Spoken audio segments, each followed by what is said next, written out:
এই Suzuki Gixxer বাইকটা নিয়ে দাঁড়ান না, তাহলে সবাই কিন্তু আপনার এই সুজুকি জিক্সার বাইকটাকে দেখবে, আপনাকে না। ঠিক একইভাবে কোনো বিশ্বসেরা ফুটবল কিংবা ক্রিকেট প্লেয়ার যদি BMW নিয়েও দাঁড়ায়, তাহলে সবাই কিন্তু তাকেই দেখবে, তার BMW কে না। আর আপনি যদি 10,000 টাকা দামের গেঞ্জি আর প্যান্টও পরেন, তাহলে মানুষ কিন্তু আপনার ওই গেঞ্জি আর প্যান্টটাকে দেখবে, আপনাকে না।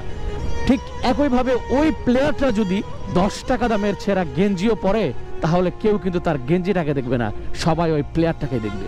তাই আইফোন লাগবে, ক্যামেরা লাগবে, বাইক লাগবে এই বলে বাবা মাকে এত প্যারা না দিয়ে ব্র্যান্ডের পিছনে না ছুটে নিজেকে ব্র্যান্ড বানানোর চেষ্টা করুন। নিজেকে এমন ভাবে তৈরি করে তুলুন যাতে মানুষ আপনাকে ব্র্যান্ড বলতে বাধ্য হয়। আর আপনি যখন ব্র্যান্ড হয়ে যাবেন, তখন আপনার 10 টাকা দামের ছেঁড়া রুমালটাও নিলামে বিক্রি হবে লক্ষ টাকায়। তাই নিজেকে ব্র্যান্ড বানাইতে হলে নিজের সিদ্ধান্তে চলুন, অন্যের না।